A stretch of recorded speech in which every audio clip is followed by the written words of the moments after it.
unpacking today's headlines. This is Souls and Liberty in Depth.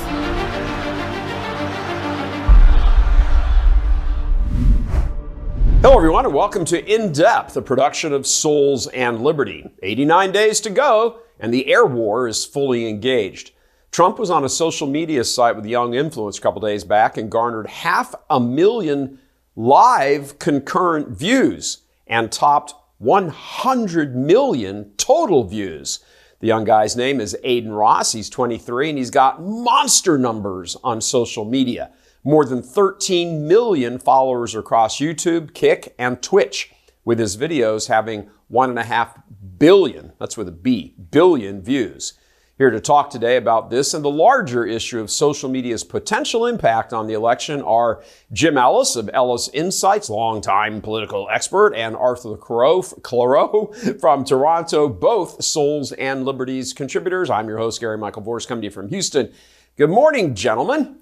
Look, 100 million views on Ross's Trump interview. Jim, let's start with you. That's a heck of a lot of eyeballs.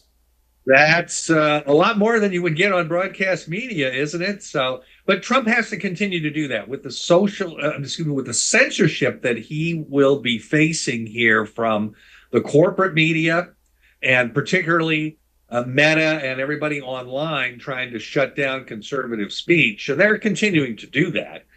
Trump has to find other avenues and continue to do that. So the response on this Aiden Ross interview was tremendous. 100 million people, you just can't even fathom that, frankly. Yeah. And just so everybody's clear, sometimes the numbers, there's this like weird science of how they calculate numbers. If a video just scrolls by in your feed, it counts. Other mazed or algorithms, you have to click on it. Do you watch the whole thing? You know, it's all this crazy stuff. And TV has its own weirdness too. I mean, people knows that was my career, and you know, the Nielsen ratings and all that stuff are all over the map also. So nobody really knew exactly what they meant. All right, let's get your thoughts on this. The impact of social media, Aiden Ross in particular. By the way, the whole Aiden Ross thing seemed to have come about because Barron Trump follows Aiden and said, "Hey, Dad." Imagine saying that to Donald Trump. "Yo, Daddy, well, look here, look at this."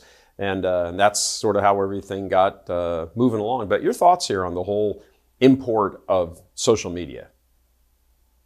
Yeah, well, that's where that target demographic is, right? Young people are on social media. They are on Twitch and YouTube and Kick and whatnot. So in reaching that demographic, it's the place to be. I mean, very few of them are watching Fox, even less are watching MSNBC, right? I think it's a great way to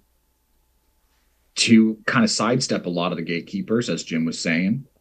But I'd take it almost a step further. If I was Trump, I'd talk to Aiden Ross about getting as many of his streaming buddies or people he knows or his network to start getting successive conversations with him or people from his team or even his kids or even Barron, just people who would be willing to have the conversations and get out there in front of that demographic.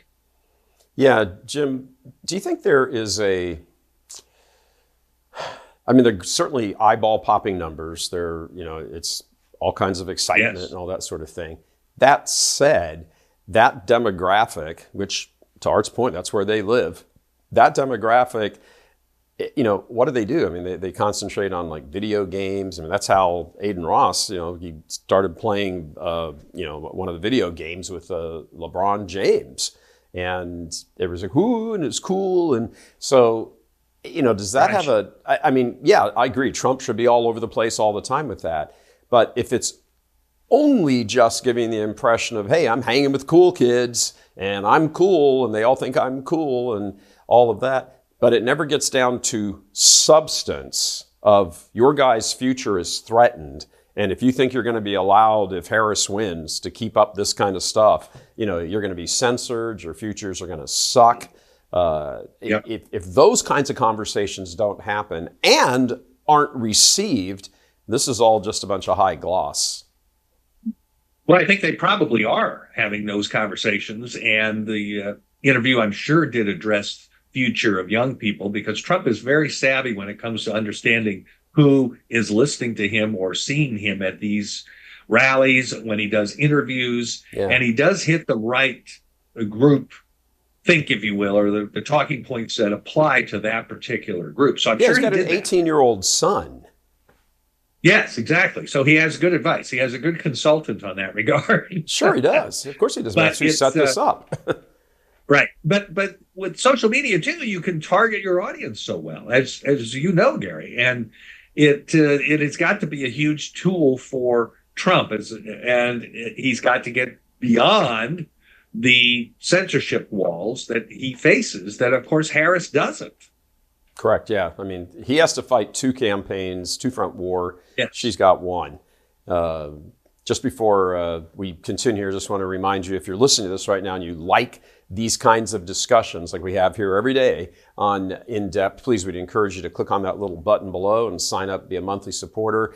Whatever you're able to afford to give us is tremendous. It takes a lot of time and effort, as you know, to do all of this stuff and do it in a professional manner and pay time for people to do research and all that sort of stuff. So we don't just riff, but we certainly riff a lot, but it's informed riff. So anything you can do to help us, tremendous. So Art, let me switch back to you on this for a second. Yeah, we're talking about the influence of all of this.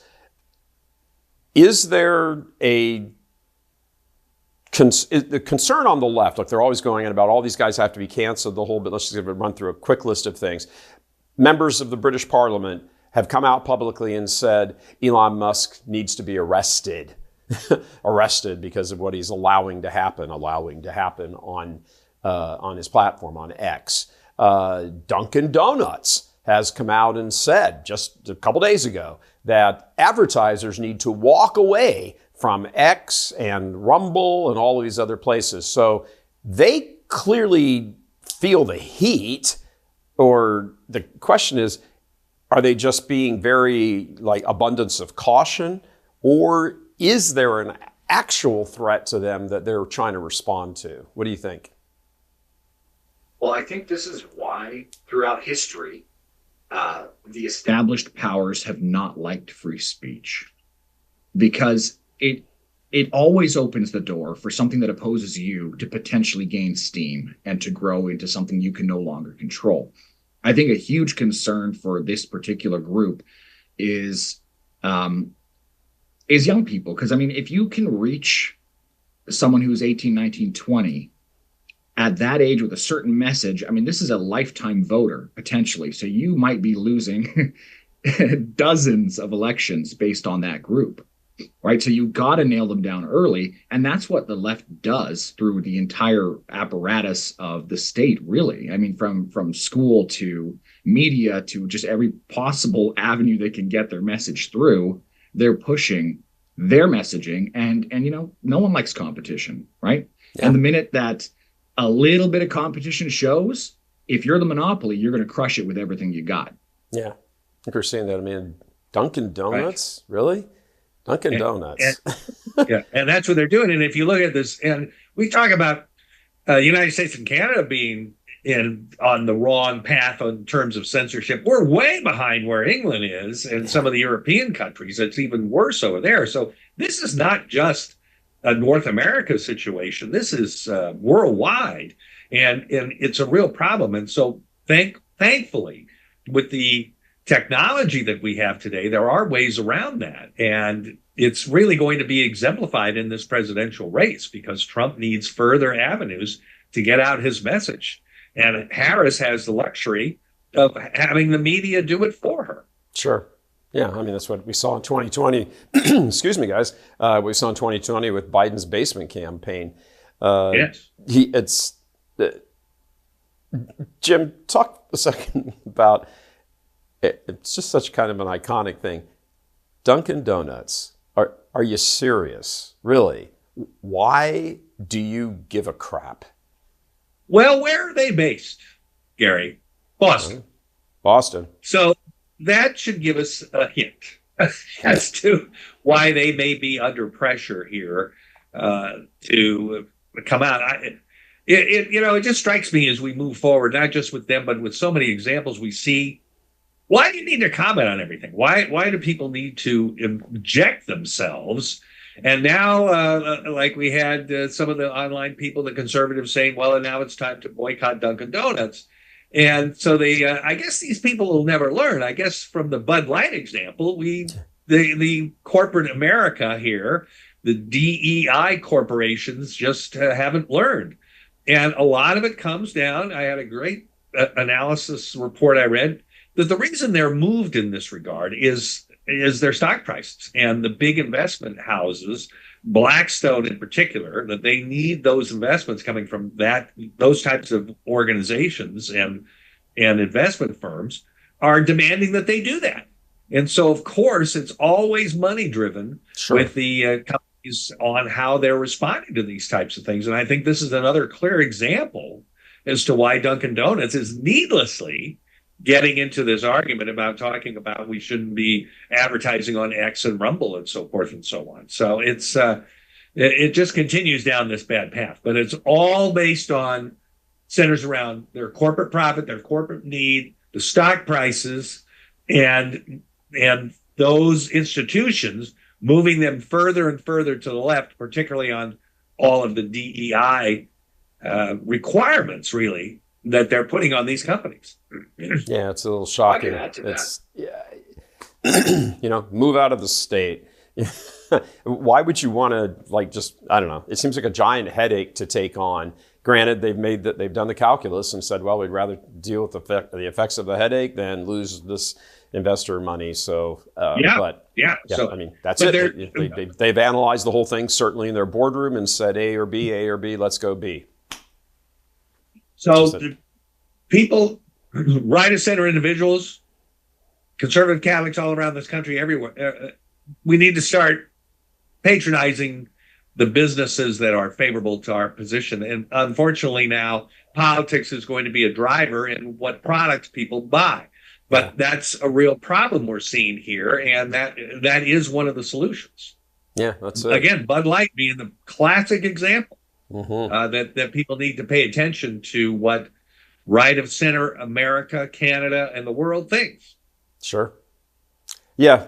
Art, let's switch for a moment to kind of a realignment discussion. Do you see some sort of realignment happening here? I mean, people are starting to move from, blue states to red states, and they're to, Jim's point, it might not be a giant move yet, although Bud Light would be the exception to that rule, where people are making these kinds of decisions. I don't want to live in this neighborhood, and I don't want to live in that state, and we've got to advance homeschooling now more, and California's gone crazy, and you don't want to say a civil war, but it's certainly a cultural civil war.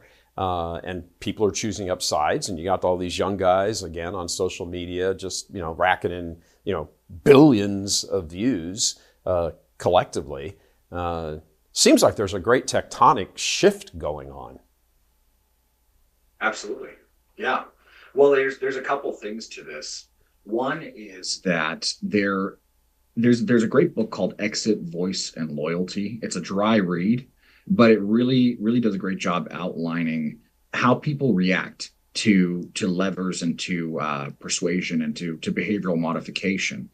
And one of the ways that they react, I guess I should say it this way: people generally will choose the easiest path to avoid the pain. Sure. Right. So if you're able to make your voice heard, you'll make your voice heard.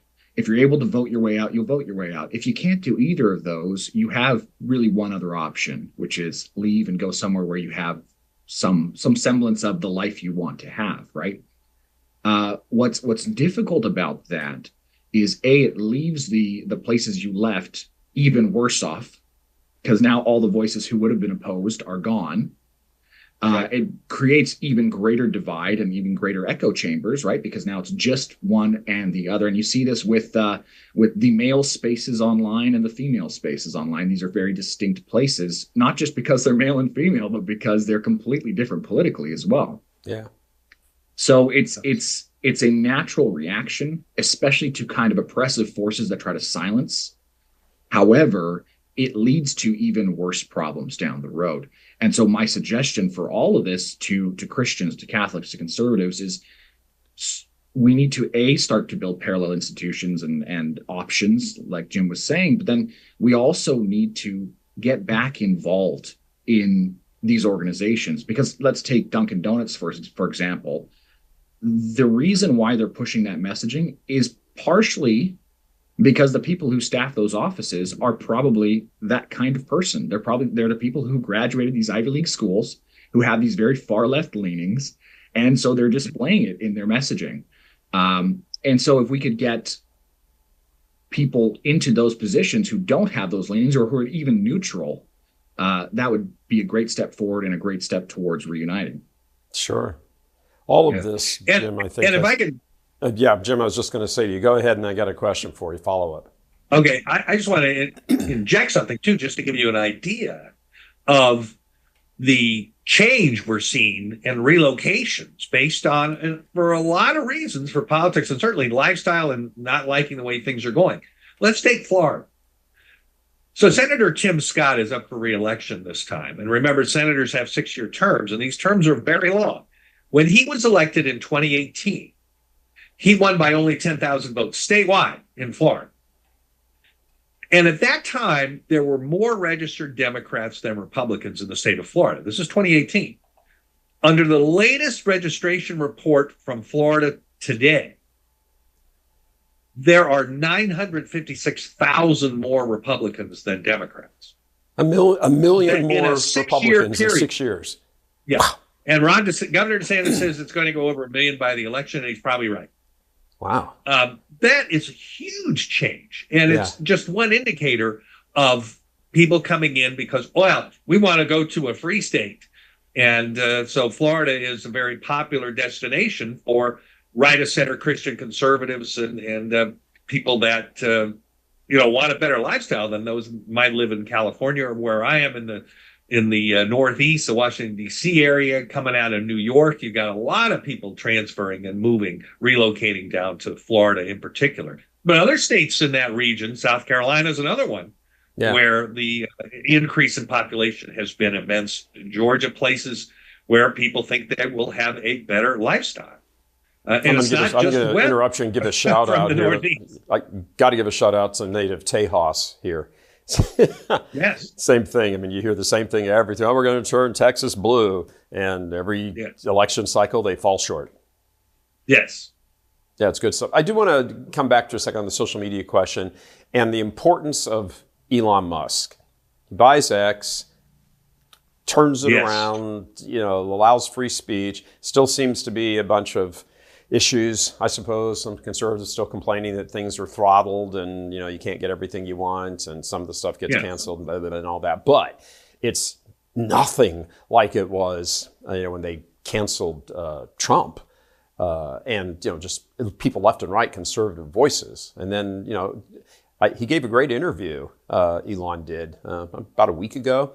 And he said, hey, you got rid of like 75% of your workforce when you got there. And his answer was brilliant. He said, it doesn't really take that many people to run Twitter. Most of those other people were just sitting around and looking for things to censor from conservatives. I was like, whoa. And he's turning around now suing. I mean, you need a heavyweight gorilla in the ring for, I don't necessarily want to say conservatives, probably more libertarian in that sense, but you need somebody like that in the ring to oppose the big giant Marxist communist, hydra sitting there. Well, what Elon Musk did when he bought Twitter, that was, and I know that was a big financial sacrifice for him, but boy, did he do the world a tremendous service, and particularly those of us on the right, the conservative, Catholics, Christians, all around the world. And because what he did was he cut off a major communication source for the worldwide left by purchasing Twitter. And he really surprised them. And he deserves all the credit in the world for doing that. At great personal sacrifice. Yeah. And of course, he has a dog in the fight because of his son, falling victim to the woke culture and saying, "Oh, I'm trans," and I mean, it's got to be just heart busting for a parent for something like that to happen. It's just, it's horrible. So yeah, there's no doubt he blames the whole woke and censor and all that stuff for that. He's probably right. Jim, I want to ask you one more question. Is there any way, as we look at all of this and have this discussion and stuff, because what does it all boil down to? You're going to win or lose. All this stuff is great, and it's all the detail, and it's all the research, and it's all the data and everything else. Is there a way to quantify what kind of impact all this might have on the election? Well, I guess we'll know once we see the election results. But well, that's what we're asking you for in advance. Come on, man. Yeah, the answer has to be yes, that it's got to be a major influence here. And that's why I think you see the panic among the corporate media and why they attempt to censor even more, because they're concerned, and rightfully so, that more and more people get their news from these other sources, with social media being now moving towards the top of the list, and not them. And that is a major, major problem for them. So yes, I think because of their reaction more than anything else, we can see that the social media is having a major effect, and it needs to be more. And more conservatives need to get out there and speak. And as you've mentioned before, there are many, many conservative spokesmen on social media, and there just needs to be more. And that's the way to break the previous monopoly of the left on the entire news broadcasting structure. Yeah, Art, CNN actually announced yesterday that Friday, they give them a 2-day notice. Friday, they're getting rid of 100 reporters at CNN. One of them was on Twitter last night and saying, this is awful. I'm the DEI reporter. I cover issues of racial bigotry, and now they've gotten rid of me. So a black woman, I don't think that she's Black Matters. I don't think they just went through and got rid of people who are black. They just got rid of people who are, it's CNN. So it's not like there's a whole host of, socially conservative, reporters and journalists to get rid of. Right. But she got roasted. On Twitter, she put a post up and said, this is awful and this is horrible, and I'm going to take some much needed time for a vacation, and then I'm going to come back stronger, and what everybody always says.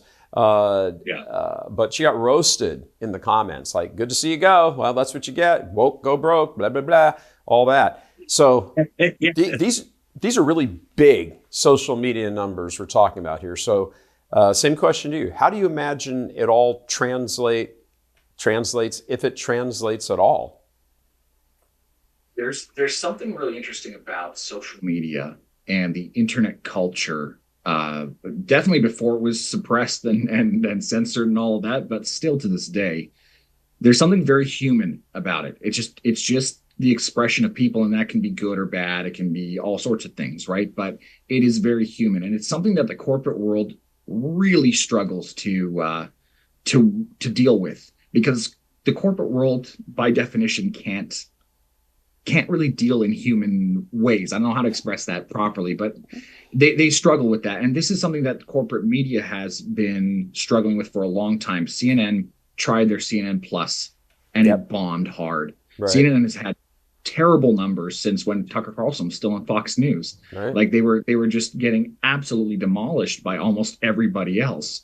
And we had the same thing happen in Canada. All the state-run, state-funded media here and all the kind of left-leaning media had mass layoffs, because what they're providing doesn't really have much value in a world where you can quickly open an app and find out your news anyways. Why are you waiting to hear an evening news show with a leftist bent, or some sort of really kind of corporatized spin on it, when you can hear the raw, real news, which is what people prefer? Because the whole reason why people turn to this sort of stuff is what's going on in the world, and how do I react to it, right? Sure. So the way that social media delivers that really does fit with human nature slightly better than the corporate world, and I think they're going to continue to struggle to deal with that. Yeah, I'd agree with you. I think it has something to do with the idea that we're dealing with truth here. And do people respond inappropriately sometimes to them? Oftentimes, actually. Yeah, they're unfiltered. You can be a keyboard warrior, and you've got anonymous, and your picture isn't in your avatar, and all that sort of stuff. That's just when you step into that world. Those are the guardrails, and they don't really exist that much, the guardrails. But there's a... And that's just part of free speech. Yeah, that's it. I wanted, just before we leave, Jim, I want to get to you on the question of Tim Walz and his apparent hatred of free speech. I mean, he has made some incredible comments. Says, "Oh, we're going to make sure, we're going to add an amendment to the First Amendment to make sure that misinformation is not allowed to be spoken about, especially when it's about saving democracy." I mean, what?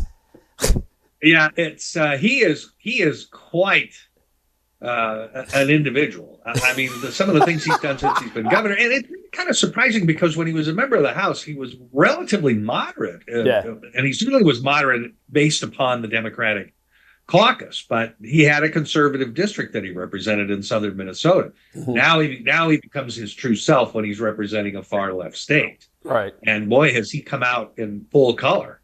And some of the comments he makes, and he's on the Republicans again for being book banners in schools. Well, I mean, this is all related to his transgender positions, which are the most extreme in the whole country. Remember, this is a guy that signed and pushed legislation that allows minors, young kids, to go through these transgender operations with no parental consent. Right. And that's the same thing regarding abortion, too. And that's something we on the right have to get back to start talking about and reemphasizing this, how important the parental consent is. He is a big enemy towards parental consent. And he's all for the invasion of the southern border. Mm-hmm. I was amused by one comment he had made in the past when Trump wanted to put his 25-foot border wall up throughout the whole border. Walz said he wanted to invest in a company that would build 30-foot ladders. Yeah, that's right. That was him. Where this is coming from. Yeah. Yeah. Well, I think they realized. But he is a very good companion for Kamala Harris because she believes all that too. Oh, absolutely. Yeah. I mean, you could not find a more stark contrast than Trump Vance and Harris and Walz. I mean, that's right. It is nuts. And just update the audience real quickly because it's just breaking in the last 24 hours. Stolen valor. What is the stuff with Walz and stolen valor? And he said he served, but he didn't, and all that business. Well, yeah, we'll have to see how that unfolds too. There's an awful lot to go through with him. But here's something I think that's very important. Yes, we're seeing some things come out about Walz that should be juicy to go after. Trump cannot take his eye off the ball. His opponent is Kamala Harris, and they have to frame her as to what she is, which is a very weak national candidate, which is why they're keeping her away from even the corporate media. Right. They're keeping her away from them because they know she's prone to a lot of mistakes. And she is an extreme leftist. Remember, even the nonpartisan groups that rate the Senate, when she was a member of the Senate, rated her as the most liberal senator, even to the left of Bernie Sanders. So that should tell us everything we need to know. And Trump can't take his eye off that ball, going after and defining Kamala Harris. Yeah, it's absolutely the case. And social media gives him the outlet to be able to do that. There is a freedom that comes along with that. And if there is any one of the candidates that's sort of the most raw, human, I suppose, to follow up on what Art had said earlier, it would be Trump. So there is sort of a natural marriage between him, his style, and Trump. After all, why was the left all whining and complaining? Because he sends out mean tweets. Remember that from 2020? Guys, we're going to leave it there for today. Thank you very much. Before we sign off, a little observation. The Democrats hate God. They have little regard for religion of any sort, except perhaps Satanism, and they hold a special loathing for Christianity. In one breath, they smear and attack Christian nationalism as the greatest terror threat to the United States, and yet they support Islam, which tosses gays off roofs, all while condemning Christianity for being homophobic and intolerant. Did you see all those pride parades in Iran in June? No. Likewise, all the asinine signs held by supposed homosexuals expressing self-contradictory notions like gays for Palestine. Again, notice they're standing in the United States holding those signs, not in the Middle East. And we say supposed because large numbers of sign holders at leftist venues are actually paid. So we don't know exactly how real any of that is. You never know how real anything is with the Democrats because they're communist liars. But we do know the enmity communists hold for Christianity is stunning. It's off the charts. Why, though? Why is there such an antipathy towards Christianity in general and Catholicism specifically?